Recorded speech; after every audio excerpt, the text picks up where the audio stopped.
El día de hoy vamos a iniciar un estudio del libro de Romanos.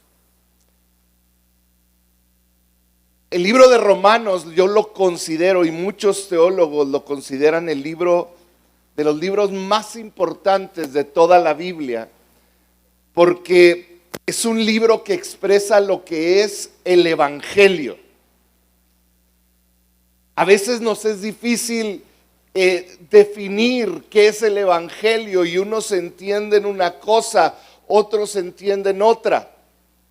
El libro de Romanos es este libro que deja bien claro, bien delineado qué es el Evangelio, cómo debemos de vivir como seguidores de Jesús, lo que hace el Evangelio en la vida de un creyente, lo que hace el pecado. El Evangelio nos muestra el pecado del hombre, nos muestra nuestra necesidad de Dios, nos muestra lo que Jesucristo hizo. Entonces, el libro de Romanos es uno de los libros que mayor impacto ha causado en el mundo cristiano, en el mundo del creyente. Entonces, el día de hoy vamos a dar una introducción y vamos a ver los primeros versículos del libro de Romanos. Es más que obvio, el autor es el apóstol Pablo. El apóstol Pablo es este hombre que era, antes de que Jesús le cambiara el nombre, era conocido como Saulo de Tarso. Saulo de Tarso era un hombre con descendencia judía, de padres judíos, que crecieron en la ciudad de Tarso, que era romana. Entonces se cree que vivieron muchos años en Tarso antes de que naciera Simón Pablo, y Pablo tenía la ciudadanía romana. Entonces Pablo era romano por ciudadanía, pero tenía toda la enseñanza judía de sus padres. Su linaje, él venía de la tribu de Benjamín, era él miembro de los fariseos. Todo esto te lo explico porque tenemos que entender quién era Pablo. Como ya te dije, nació en la ciudad de Tarso, y Tarso era una ciudad con un alto nivel cultural. En otras palabras, Pablo llegó a conocer y aprender de los mejores maestros de filosofía, aprendió de la cultura del mundo grecorromano, que era el que predominaba en esas épocas, el imperio romano que había conquistado tanto. Se cree que siendo un jovencito, casi un niño, sus padres lo llevaron a Jerusalén para aprender a los pies de uno de los rabinos más conocidos, que era Gamaliel. Ahora debemos entender para qué tú no llegabas y decías quiero estudiar con este rabino. El rabino veía en el estudiante el interés, la capacidad, y el rabino lo llamaba y le decía sígueme. Entonces vemos que Pablo era un hombre preparado, tanto en la cultura y filosofía grecorromana como en la judía. Era un hombre cosmopolita, era un hombre que perseguía a cristianos, miembro del Sanedrín. Era un hombre, se cree que él fue de los que votó a favor que apedrearan a Esteban. ¿Por qué? Porque sentía que el cristianismo iba en contra de la religión judía. Entonces vemos a este hombre Pablo, conocedor, con profundidad de conocimiento. Vamos a ver la idea principal. Fíjate bien esto. En esencia, la carta de Romanos habla del Evangelio en su totalidad. Después de tantos estudios, de tanto estudioso, se dice que la carta a los romanos, en la epístola a los romanos, es el mayor documento que se halla que habla acerca de nuestra salvación. La carta de Romanos es la espina dorsal de la salvación que encontramos. Y sabes, a ti que estás aquí, yo te felicito y espero y no te pierdas estas siguientes semanas, porque mira, hoy más que nunca necesitamos tener este conocimiento. El día de hoy asesinaron a un hombre en Estados Unidos, un hombre que se paraba en el micrófono delante de miles de jóvenes, literalmente. Puedo estar a favor o en contra de su posición política, pero lo que no puedo estar en contra es que él levantaba el nombre de Cristo. Él hablaba en contra de todas las ideologías que se hablaban, que se están levantando y que los jóvenes están creyendo. Y él iba a las universidades y hablaba acerca de Jesús y la salvación por gracia. Empecé a seguirlo hace un poco más de un año y me encantaba sus respuestas, algunas muy agresivas, estoy de acuerdo, pero siempre dejando a las personas con ideologías transgénero y de otro tipo callados, porque no había nada que se pudiera decir. ¿Y sabes en qué estaba basado él? Primordialmente hablaba del libro de Romanos. Cada creyente el día de hoy tiene que estar preparado. Jóvenes, este lugar tiene que estar lleno de jóvenes que tienen que estar preparados para presentar defensa. Al mundo no le gusta. Por eso hoy le dieron un balazo desde lejos. Y murió el día de hoy ese hombre de 31 años. Yo hoy quiero decirte, hoy más que nunca, necesitamos conocer la doctrina bíblica profundamente. Tú necesitas saber por qué eres cristiano, no de una manera, ay, pues es que siento bonito, no, es que me gusta ir a la iglesia, no. ¿Qué es el evangelio? ¿Qué dice la Biblia? ¿Cuál es la doctrina bíblica? ¿Cuál es la ética cristiana? ¿Por qué como cristianos creemos lo que creemos? ¿Cuál es la ética, la moral cristiana?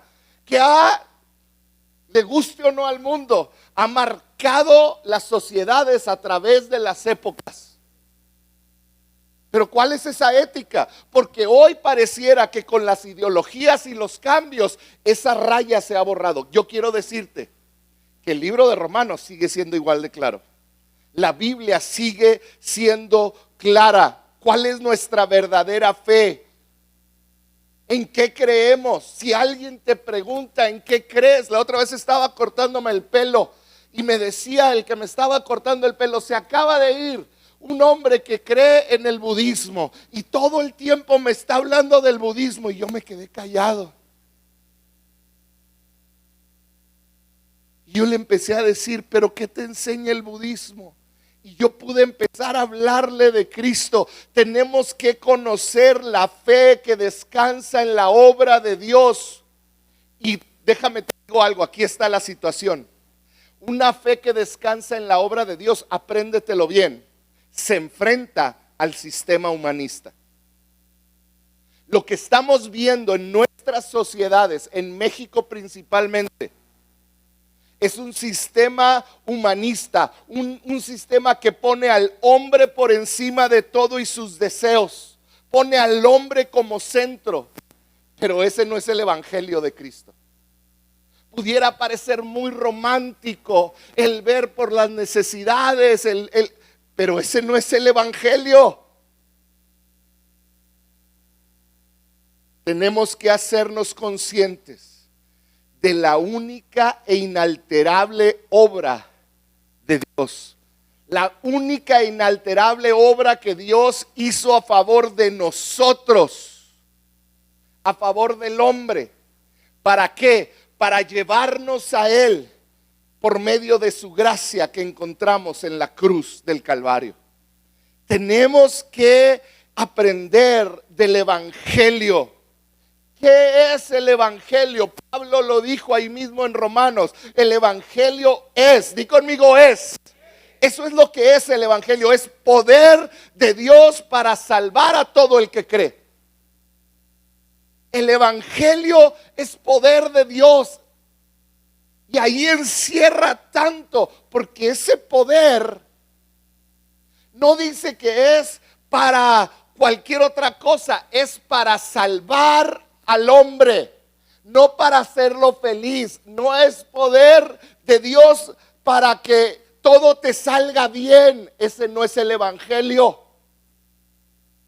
Es poder de Dios, ¿para qué? Salvación.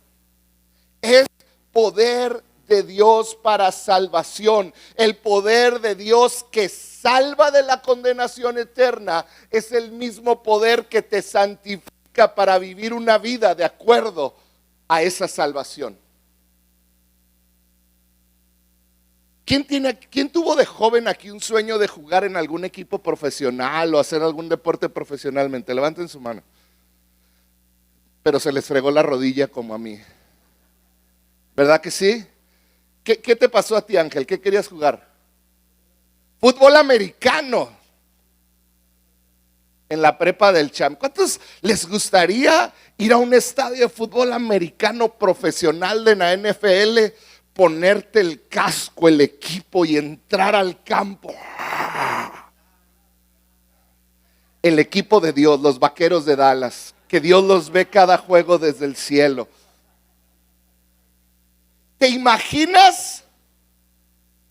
Para muchos hubiera sido un sueño jugar un mundial con la selección mexicana y meter un gol como el que metió ayer Jiménez de zurda, ¿verdad? Fíjate lo que es la salvación de Dios, lo que habla el evangelio.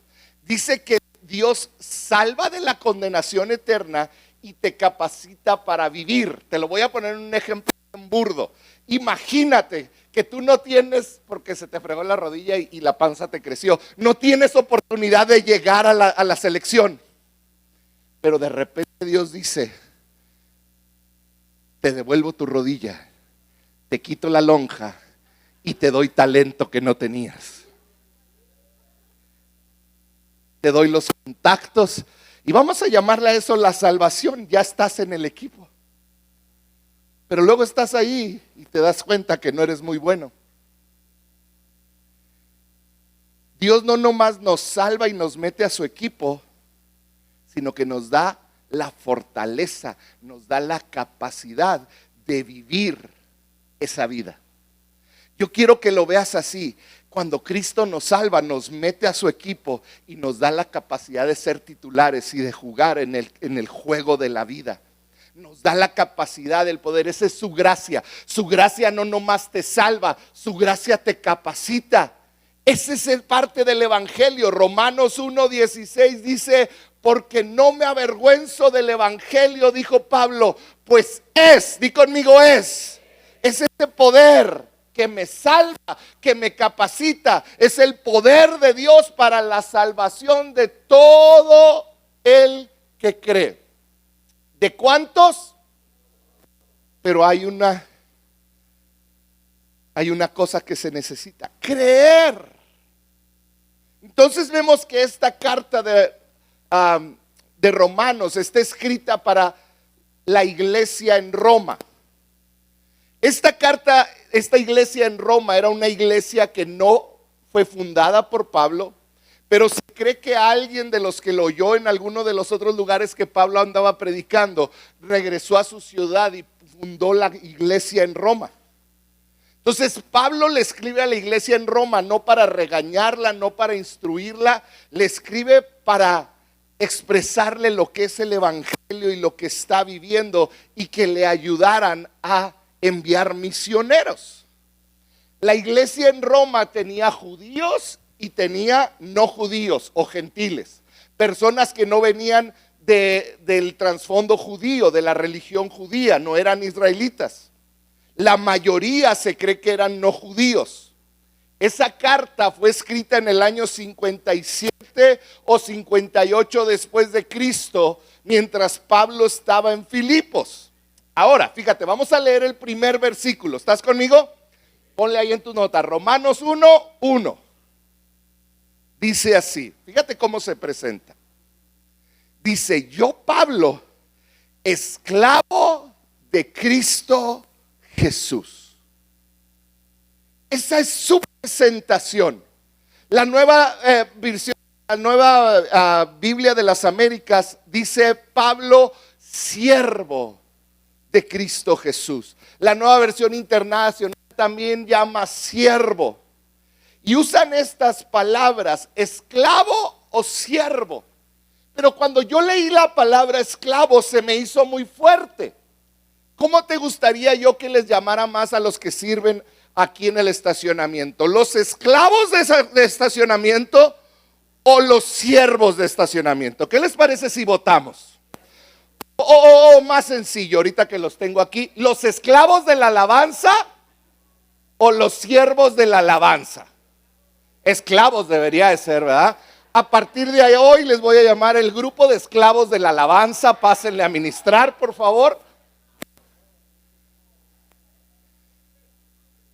Es dura la palabra esclavo, ¿no?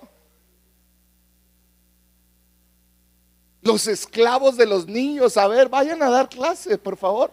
A ver, ¿cuántos se quieren apuntar para ser esclavo de los niños? Necesito esclavos de los niños.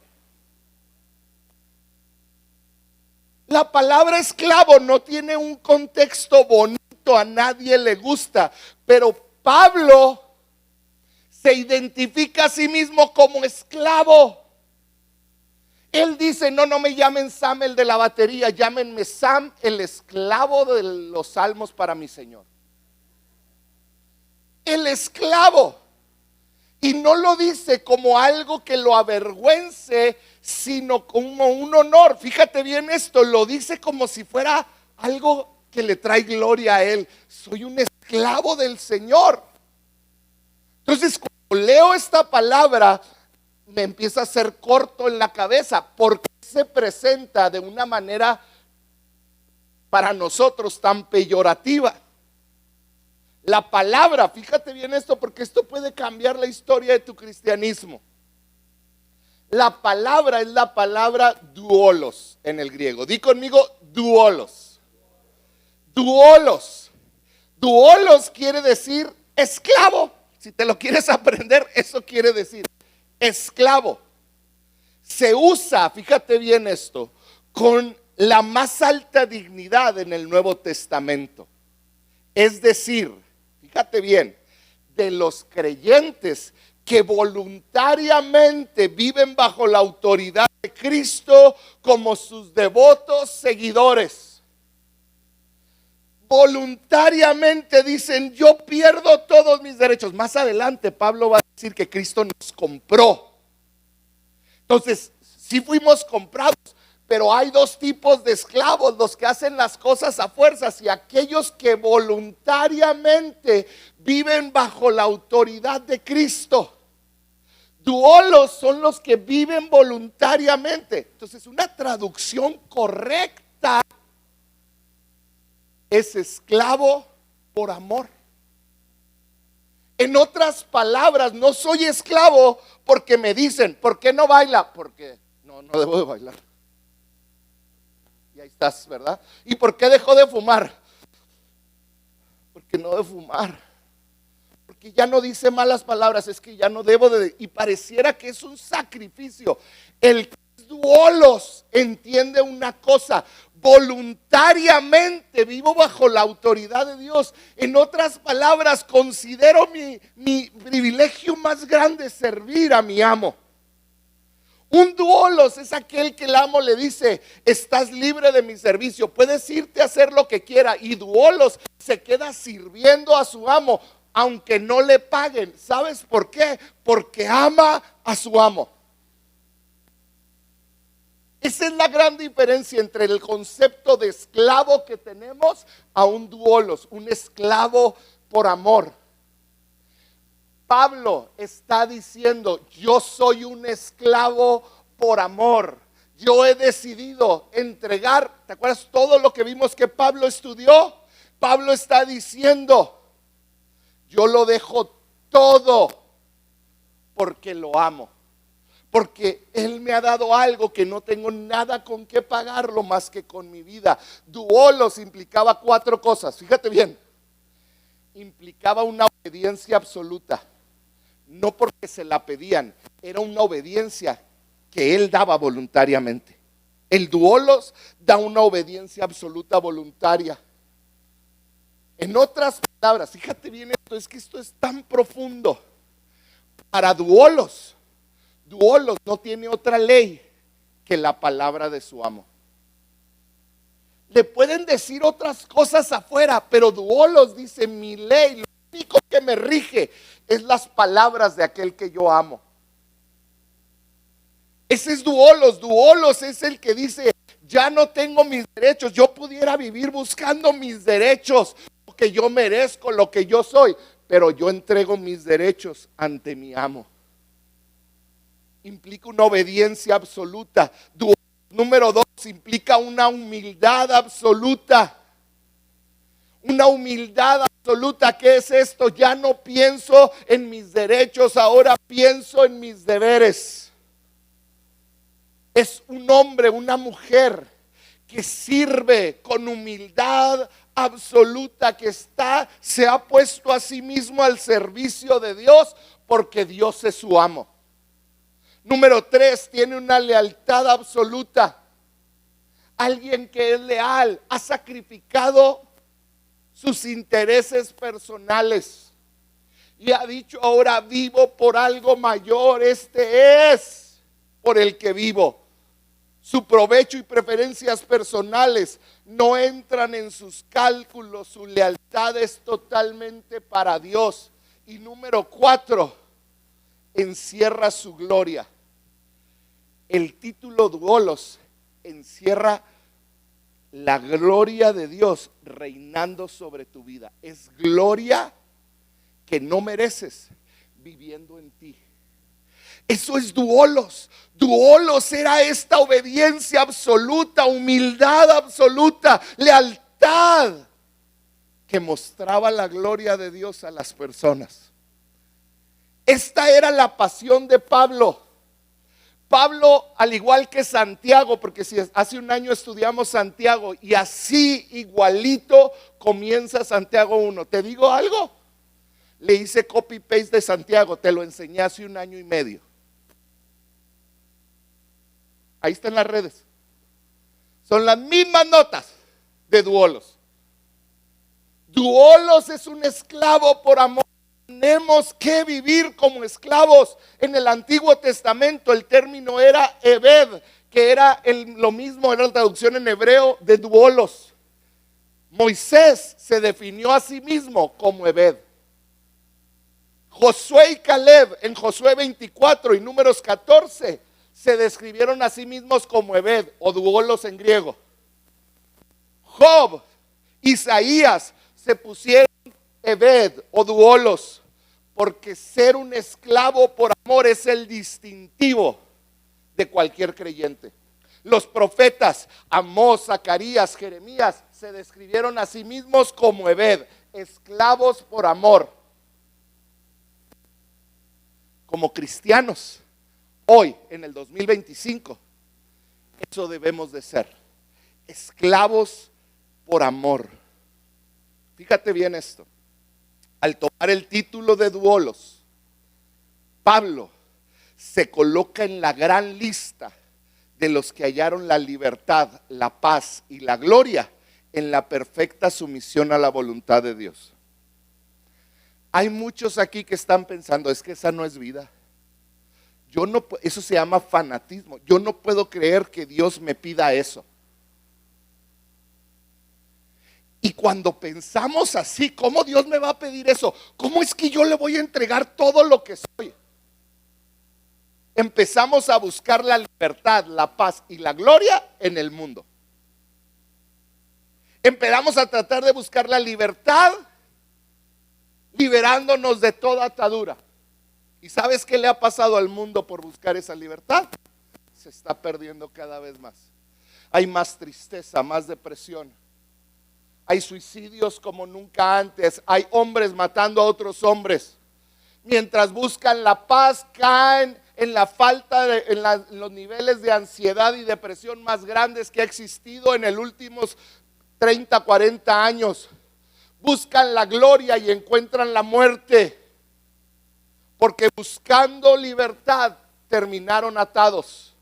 Buscando paz encontraron estrés y ansiedad. Buscando gloria encontraron vergüenza. ¿Por qué? Porque el evangelio no se equivoca. Fuimos creados y nuestro creador nos dice, cuando tú entiendes lo que es un cristiano que se entrega y es duolos, entra la verdadera libertad, paz y la verdadera gloria.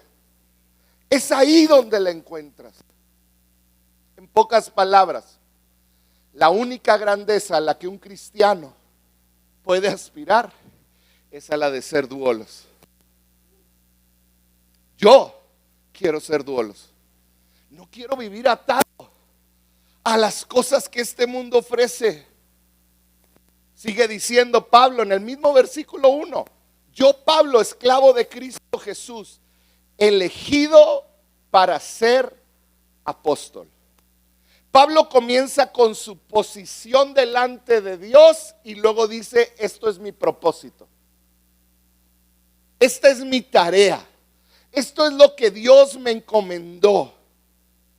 Hechos capítulo 9 nos dice que Pablo iba camino a Damasco, se encontró con el resplandor de Cristo y Cristo lo tiró del caballo, lo dejó ciego y le dijo, ¿por qué me persigues? ¿Recuerdan? Hechos capítulo 9 del 1 al 19.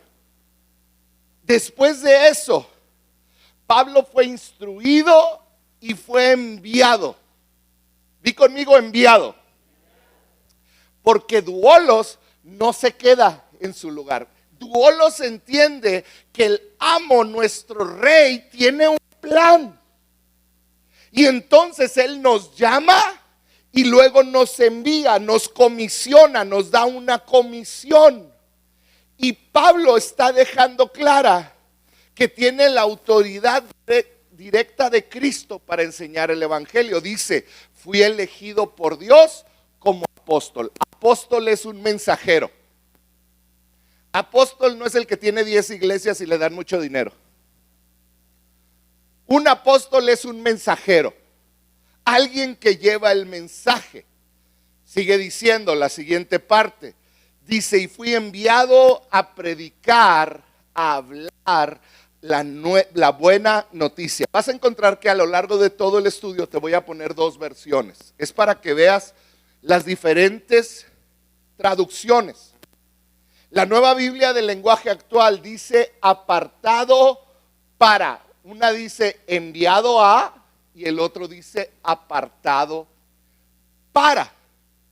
Para Pablo, este evangelio es tan increíble, es lo que le cambió la vida, que él está dispuesto a separarse de cualquier cosa. Él está dispuesto a separarse de riqueza porque él era un hombre próspero. Él está dispuesto a separarse de la salud, de sentirse amado, de los elogios, de la seguridad. Fue apedreado, le hicieron de todo a Pablo, con el fin de ser fiel a ese llamado, porque él entendió algo. Alguien que es esclavo de Cristo realmente no es para que esté ya bien a gusto en la casa y diga, ay, qué bonito, soy un esclavo del Señor, aquí voy a esclavizarme en mi casa. Un esclavo entiende que fue apartado para. En pocas palabras, entiende que tiene un propósito. ¿Cuál era el propósito de Pablo? De acuerdo a ese versículo 1 que acabamos de empezar, ¿cuál era? Díganme las últimas. Predicar, ¿qué cosa? Su buena noticia. Entonces, yo, Pablo, esclavo por amor de Cristo Jesús, entiendo que he sido llamado por él para ser el que pregona la palabra y estoy apartado para predicar esa buena nueva. ¿Qué está diciendo Pablo en un versículo? Está dando todo su currículum. Vamos a entrar ahora sí en materia. ¿Qué es el evangelio? Para entender lo que es el evangelio, tenemos que ir a la palabra raíz de evangelio. La palabra raíz en griego del evangelio es una palabra que quiere decir buen heraldo. Si tú eres de Chihuahua, todas las mañanas había un periódico que se llamaba El Heraldo de Chihuahua, ¿sí? dice buen heraldo. ¿Qué era un heraldo? Te lo voy a leer. Esto es lo que era un heraldo en el primer siglo. En otras palabras, lo que Pablo está escribiendo, ellos lo están entendiendo perfectamente bien con este conocimiento. Dice, en el primer siglo, si en un campo de batalla lejano un emperador ganaba una gran victoria que aseguraba su paz y establecía su autoridad, en otras palabras, le ganó a otro pueblo y ya la paz de toda mi ciudad está asegurada. Mi autoridad como rey está asegurada. Dice, enviaba heraldos, que vienen de la palabra angeloi en griego, para declarar su victoria, paz y autoridad. ¿Qué era un heraldo? Heraldo era aquel que llegaba con noticias. ¿Llegaba con qué? No se te olvide esa palabra, ¿está bien? Llegaba con noticias a la ciudad y decía, hemos ganado, hay victoria, hay paz, vamos a vivir en paz y la autoridad de nuestro rey está establecida. O sea, no va a perder su autoridad. Ok. ¿Qué es el evangelio? El evangelio es un anuncio, es una declaración. ¿Estás aquí conmigo? Es un anuncio, una declaración. El evangelio no es, di conmigo, no es un consejo a seguir. ¿Es qué cosa? No me lo quiten. Es una noticia. A veces decimos, el consejo del evangelio nos dice. Entiendo el sentido en el que se dice, pero a veces lo tomamos, son consejos. Yo te voy a hacer una pregunta. ¿Cuántos de aquí son papás? Levanten su mano. ¿A cuántos de ustedes le dieron consejos a sus hijos y sus hijos no lo siguieron? Levanten su mano si tus hijos no siguieron algún consejo tuyo. Levanta las dos si es algo que sigue ocurriendo. Aplaude con los pies también si sigues. Ok. Lo mismo está haciendo Dios porque sus hijos es igual.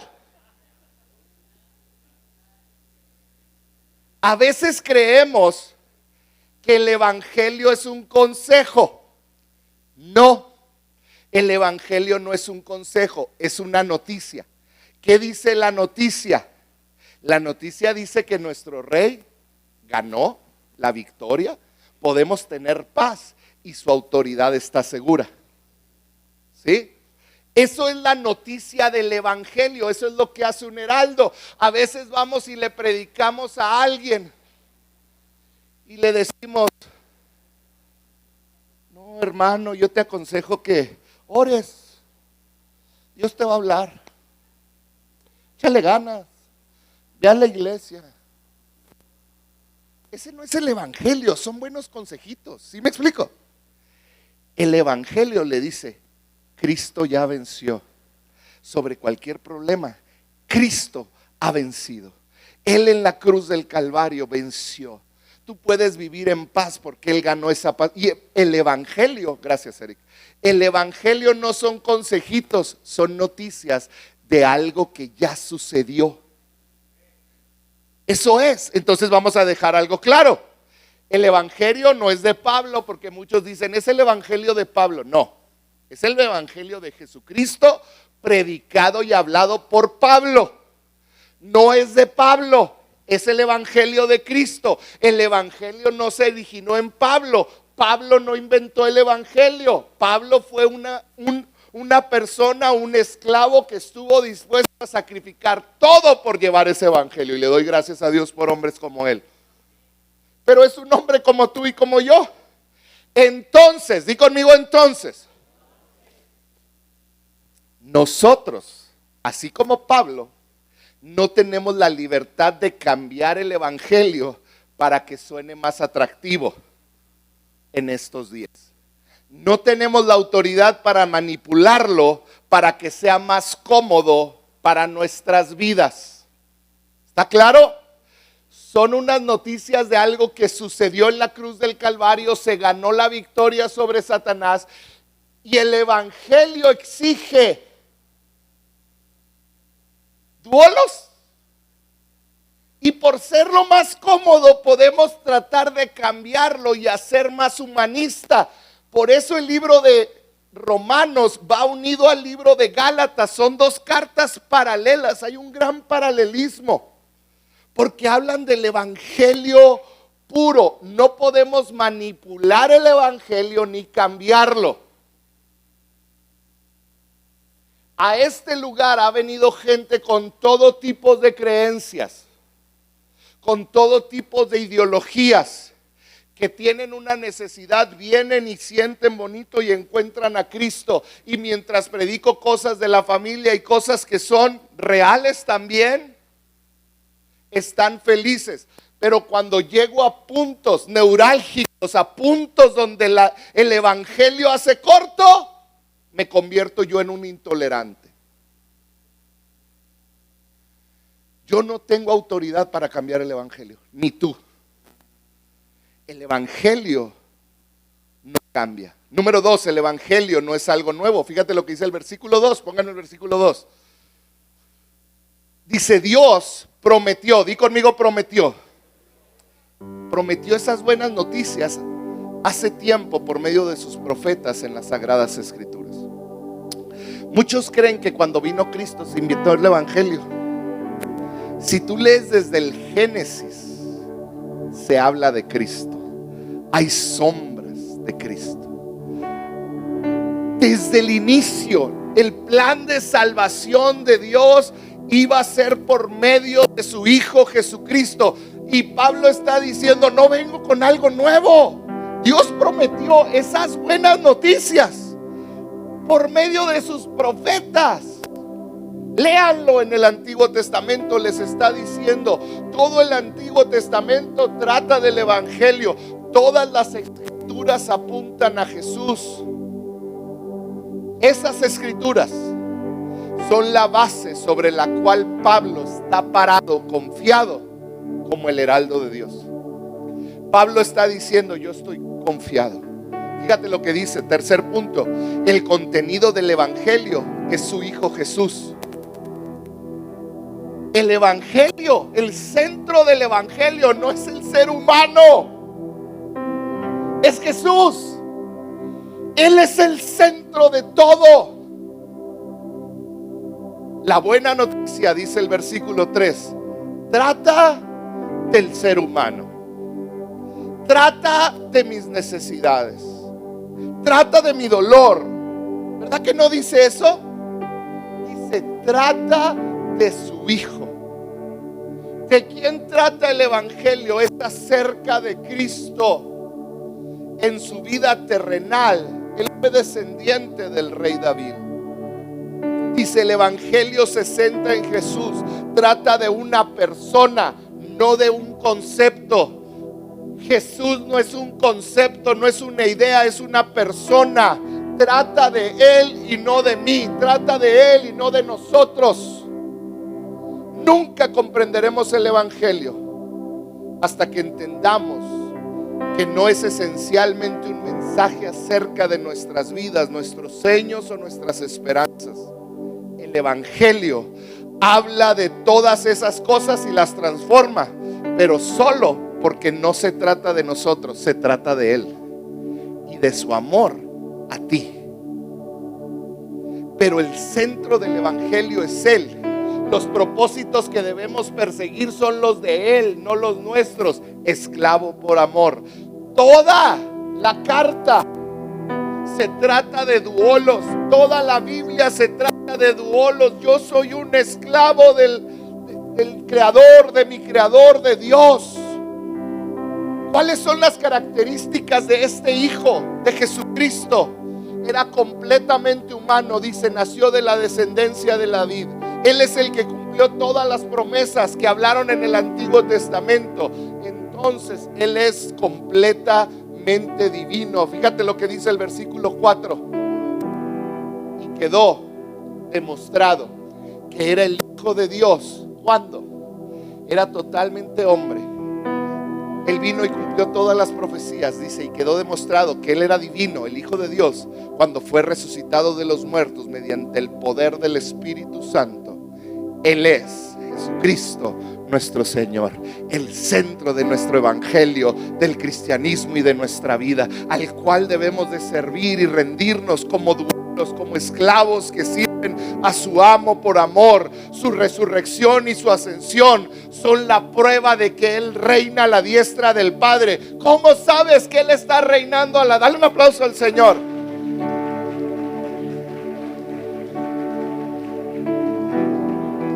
Fíjate bien esto. Su resurrección y su ascensión al cielo son la prueba de que Él reina. Ahora tú puedes preguntarte, pero ¿cómo sé que si Él está a la diestra del Padre reinando? Él, estando aquí en la tierra, dijo: voy al Padre, y cuando llegue allá le voy a decir que les mande al Espíritu Santo. ¿No es cierto?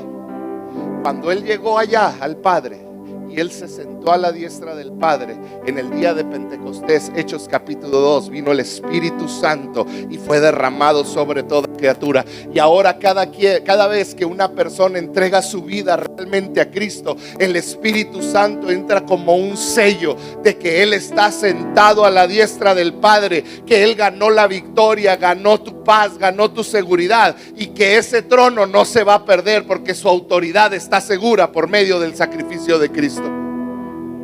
Ese es el evangelio. Él se sentó en el lugar santísimo, el nombre que está sobre todo nombre, para que todo aquel que en el nombre para que delante del nombre de Jesús se doble toda rodilla. Él es Jesucristo, nuestro Señor. El evangelio es una declaración del gobierno perfecto de Jesús, como una invitación a someternos bajo su gobierno para hacerlo nuestro Señor, convertirnos en duolos una vez más. Versículo 5, ya mero terminamos. Fíjate, me encanta este versículo. Dice: por medio de Cristo, Dios nos ha dado a nosotros como apóstoles el privilegio y la autoridad de anunciar por todas partes a los gentiles lo que Dios ha hecho por ellos, a fin de que crean en Él y lo obedezcan, lo cual dará gloria a su nombre. El evangelio es algo que Dios nos ha dado la autoridad para comunicarlo a todos aquellos que están lejos, que están alejados. Es algo que tenemos que hacer. ¿Cuál es el llamado del evangelio? Obediencia a Cristo que nace de la fe. No obedezco para ser salvo, porque soy salvo. En agradecimiento obedezco.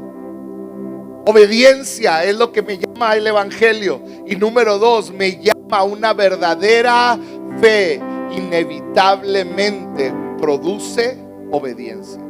En otras palabras, no se trata de que yo me obligo a obedecer a Dios, sino que yo entiendo la obra de Cristo en mí y yo en agradecimiento ahora le obedezco. Y es ahí cuando me preguntan: ¿y por qué tú no tomas? ¿Por qué dejaste de hacer tranzas? ¿Por qué dejaste de hablar como hablabas? Te pegan, te regañan. No, es que ya no vivo yo. Ahora yo quiero agradar a aquel que me da paz. Yo quiero agradar a aquel que me dio un significado nuevo a mi vida. Aquel que cuando estaba hundido en la depresión me levantó y me abrazó. Aquel que cuando mi familia se destruyó, Él me dio esperanza y me inundó de su amor. Entonces ahora yo quiero agradarlo a Él. Y obedezco a lo que Él pide. Por eso he cambiado mi manera de vivir. Por eso he sometido mis deseos. Porque ahora soy duolos. Y vamos a terminar lo que quiero ver el día de hoy con los últimos 2 versículos. Dice: ustedes están incluidos entre los gentiles. En otras palabras, tú y yo éramos de esos que estábamos separados, pero alguien nos habló de esa gracia salvadora, que fueron llamados a pertenecer a Jesucristo. Les escribo a todos ustedes, los amados de Dios que están en Roma y son llamados a ser su pueblo santo, que Dios nuestro Padre y el Señor Jesucristo les den gracia y paz. Y esa es la introducción del libro de Romanos. Yo hoy quiero terminar haciéndote una pregunta que cambia todo. La pregunta es: ¿realmente eres un esclavo de Jesucristo? ¿Eres duolos? ¿Duolos te define? ¿Has encontrado en Él toda tu alegría? ¿Has encontrado en Él toda tu paz? ¿Has encontrado en Él lo que el mundo no te dio? Y si lo has hecho, ¿has estado dispuesto a obedecer y decirle: Señor, yo soy tu esclavo? No un esclavo porque tú me obligas, no porque tengo que obedecerte, sino que yo quiero seguirte. Nadie me tiene que andar cuidando, es mi anhelo seguirte. ¿Eres un esclavo de Jesucristo? ¿Por qué no cierras tus ojos? Ahí donde estás con tus ojos cerrados, ¿por qué no le dices: Señor, revélame esas áreas de mi vida donde no he sido duolos,